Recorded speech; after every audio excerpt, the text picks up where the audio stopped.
Hello everyone, we are here at Le Web in Paris together with one of the speakers, MadlenNicolaus from Kodak, and we are actually filming this interview with the Play Touch of Kodak, so that's already a very good thing. Madlen, for the people who do not know you, what do you do in daily life? In daily life, you mean working? Yes. I'm Kodak's social media manager, responsible for Europe, Middle East and Africa region, and responsible for all social media activities we're doing at Kodak for both B2B and B2C, because Kodak 65% today is also B2B business, which means graphic communications. Okay, thank you. And in your personal life, what makes you happy in your personal life? I love photography, which makes it really a perfect fit to be working for Kodak. I love filming, photography, but also sports a lot.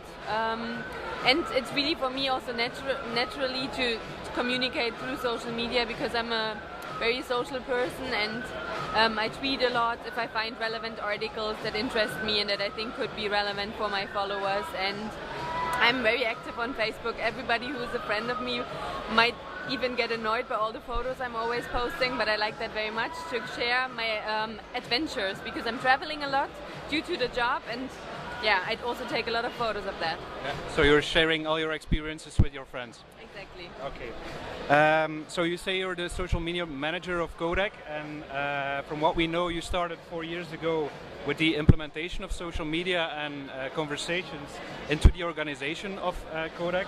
And who or what convinced you to start with concrete actions? Okay, it was in the US, my US team that started 4 years ago, and it was due to the business transformation. So Kodak transformed from an analog company to a now 65% digital company, and that also made us think, okay, we need to share the information and new technology online with the online audience. And that's why in September 2006 the blogs were opened in the US, and then soon after that Twitter followed as well. Yeah. And how has the company evolved since then in the terms of digital experiences? Yeah, today we are 65% digital. A device like you're holding in your hand at the moment is part of our consumer business. We have video cameras, normal digital cameras, picture frames, even printers. So it really changed. We still offer film, and we still develop film depending on the needs of people. So as long as consumers want to use analog film, we will produce it. And we just recently also introduced a new one. And yeah, and today we're definitely very active on social media around the world. In Europe we have 6 countries where we have different local language channels, Twitter, Facebook, YouTube, where we communicate about what we do, where we engage with the customers, ask them for their opinion, so we can make our products and services better. Yeah. So you have become very active on social media, and how exactly do you leverage the power of social media and conversations within the organization? We use it, for example, it's really tight within the organization throughout. So we have direct connections between the social media team and, for example, product development, product management. So if there are consumer questions about products, what microphone should I use for my pocket video camera, or which SD card I use, we will answer that. And if the social media teams are unsure, they always connect directly with the product experts to get the answers. And what we also do is, if we get feedback, for example, our first pocket video camera, the consumers said it's a great product, but it would be better if it had image stabilization and an external mic jack. So we implemented that. So it's also directly tied into the product development, or if we get feedback about our services or something, we listen and we try to become better. Okay, thank you. And is it centralized? I mean, do you organize it via one team, or is everybody within the company listening and starting the conversation? No, it is one team that is head of it. So it's basically, we have a chief blogger in the US, it's Jennifer Cisney, then I'm responsible for social media in Europe. We also have as chief listener, so she is kind of like, for all the social media activities we're doing, measuring the success. She's our air traffic controller online to make sure there are no open questions. to make sure if there's any issues that they flagged and answered and responded to. And then we have about, around the world, 150 people that contribute as part of their time. In Europe, for example, we have in every country a social media representative localizing all the activities, but it's guided from the central team, and everybody that is active got a social media training first. We have general social media guidelines established very, very early. We even publish them in a social media tips booklet to other organizations to use, and today it often happens that other companies tell me, yeah, actually our social media guidelines are based on Kodak's ones. Yeah. So you have to guide it, give guidance, of course, and then there are local people that actually communicate. Yes. Okay, yeah. And there's really processes how issues, questions are flagged within the organization to really give an answer fast. Yeah, you just said that you are an inspiration, and you as a company are an inspiration for other companies in the field of social media and conversations. I think lots of people are wondering how your day-to-day job looks like. So can you elaborate a little bit on that? It is really difficult to say because there's not really a day-to-day job, because every day is almost different. I'm not often in the office because I'm often attending conferences like that to speak, or if we have Kodak events, I'm also, and they are in Europe happening, then I will be there, tweet from there, do blog posts, document everything in real time via photo and video to share it online to the people that can't be there, and to really share our message and have content where other people can respond to. Our blogs get about 11,000 blog mentions in other blogs, so if you create content you will also so you also other mentions. I think that's a very interesting concept, because you said we are listening, but you're also leading the conversation and fueling the conversation. Exactly. So I'm basically most days online all the time, either mobile or on my computer. So that's definitely a routine, and even on the weekends, it is mostly that I turn on the computer in the morning to check Facebook. It's also, I'm just interested also what's going on in the field of social media. So I'm really often online, but everything else, there's barely a routine. Yeah. Very diverse job. Yeah. Another interesting thing you said in the beginning is you are not only playing on B2C but also on B2B, and that's let's say a field that is quite difficult to use social media and conversations in, or lots of people think it's quite difficult. How do you approach that? Maybe people think it's difficult because it's still evolving and the people use different channels on there, and it is growing. There are not so many people active yet. What we do at the moment is, for example, if we have trade shows or B2B events, that we are there on the ground and documented via blog posts, via video, photo, via Twitter, and usually already before the event we do announcements during the event in real time, and afterwards what are the takeaways, what did we learn from the event, to summarize it and share it online, and be very active on LinkedIn. We have a general Kodak group, but also a generic print zone group, because our business is mainly printing, and so we opened a generic group where really lots of Kodak employees are active, where they start conversations and discussions, where they answer to questions. That's what we do, and yeah, really we're trying for all communication activities we do in that field to look, okay, where is the social media angle, how can we share that online, how can we use the topics to start a discussion with our partners, with our buyers, with prospects, to offer them deeper information and to establish us as a relevant source of information. And does it work? Are your partners also active in the conversation? Yes, they're starting. It's really, in this field, because it's really starting at the moment, you can only win. It's getting more and more, and you can establish yourself as a leader in there if you're early active on it. Yeah. Okay, thank you very much. Another thing you mentioned, which is I think very interesting, is the fact that you are not only listening, or also the employees of Kodak are listening and leading the conversation. You have the blog 1,000 Words within Kodak. We really like it. And what are the key objectives for you to start such an initiative? Okay, we not only have the 1,000 words blog, we have 3 blogs. 1,000 words is really for the photography, video topics, where our employees tell their stories, how photography plays a role in their lives, really. And the advantage is you can tell deeper stories. You can include photos and videos, and on Twitter you limit it to 140 characters, and on YouTube you limit it to the video format, and on a blog you can have it really the comprehensive story. So we use that. And another blog is, for example, plugged in. So if we see there are questions out there for how do I edit my video with the camera, or what is the perfect SD card, etc., we will do a blog post where we explain it, where our product managers explain the technical details.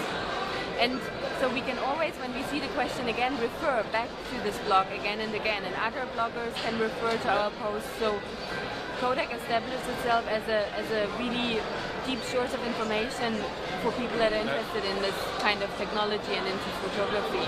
And the third blog is Grow Your Biz, and on that there's the space for our B2B topics, for the printing topics, where we explain new technologies, where even employees explain how their daily job is, where they give interviews, etc.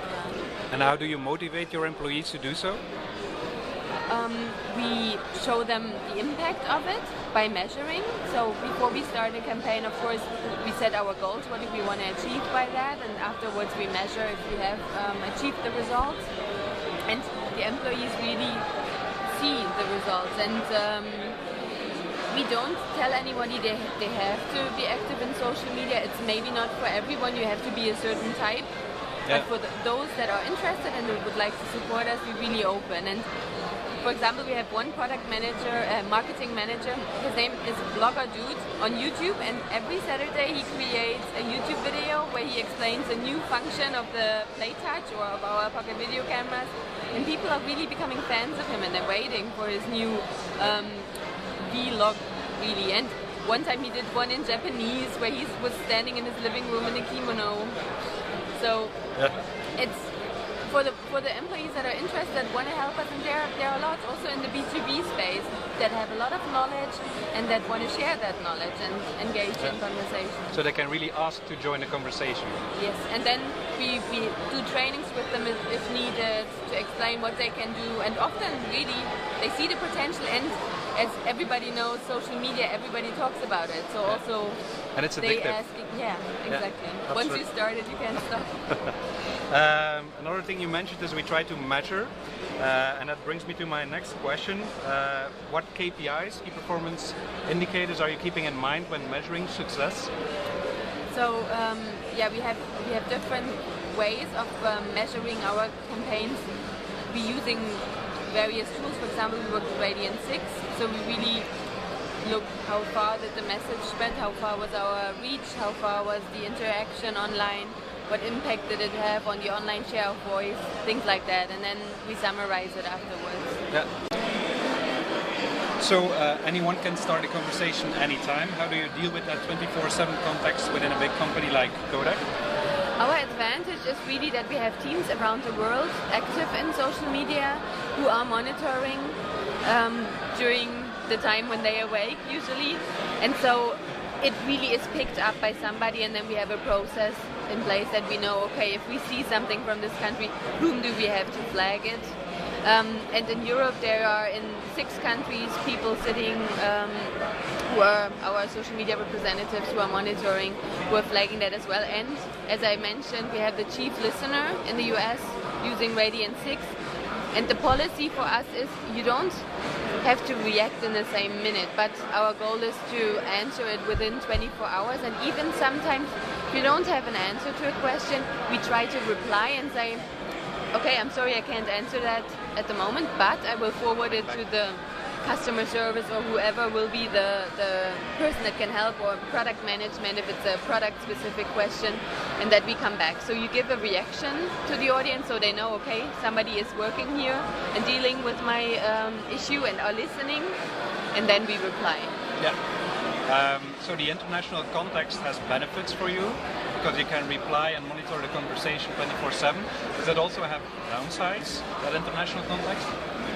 I mean, it requires the coordination of all the teams and to really make sure they all using the same brand guidelines. So if you look at all our Facebook accounts, for example, and Twitter accounts, they're all having the same look and feel to really help the consumer also find us, recognize us online. So you need to guide that, and you need to have a policy in place and guidance. But so once you have set that up, and you should do that, of course, before you start the conversation, and then you have processes in place, it is working. Yeah.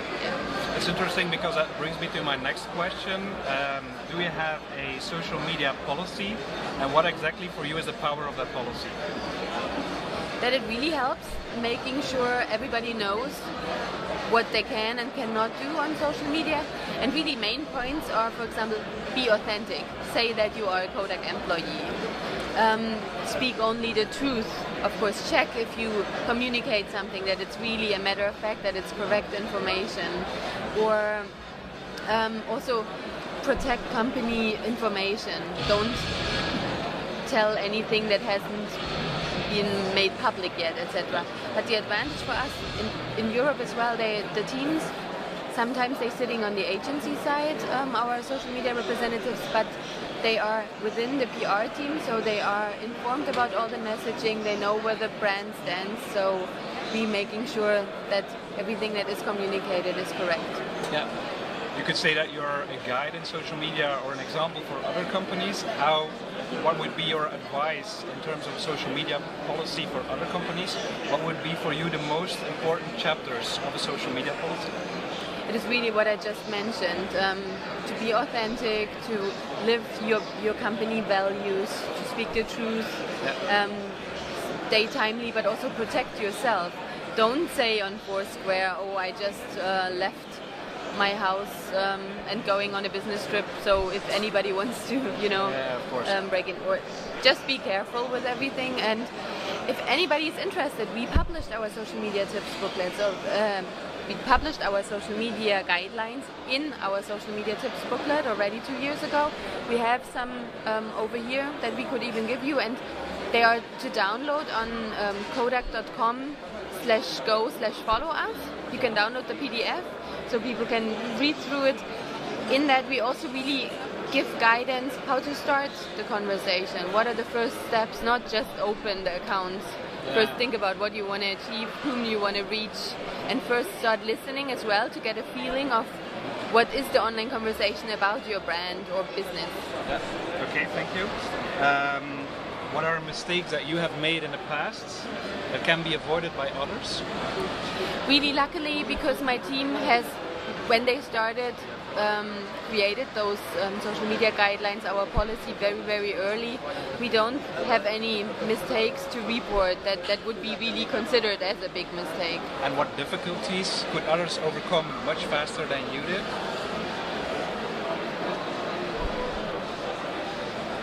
I mean, it is important to structure it. I can imagine it's very... There are enthusiastic people that think, yeah, we should also start with social media now, but there should be a guidance from the company, even from the higher management, to make sure there are not just accounts opened randomly around the globe, and that they have the same brand guidance, that things that are relevant for all communication activities, that they are also important for social media, and that they really have to watch their and give guidance. So structure is very important. To structure, to have somebody who is responsible, who can watch that, who can answer questions. Okay. Do you think that conversation management is feasible for all types of organizations? Yes, definitely. I think social media works for any kind and any size of organization. It's just important at the beginning to really develop a strategy and a plan before start engaging. Okay, thank you very much, Madlen.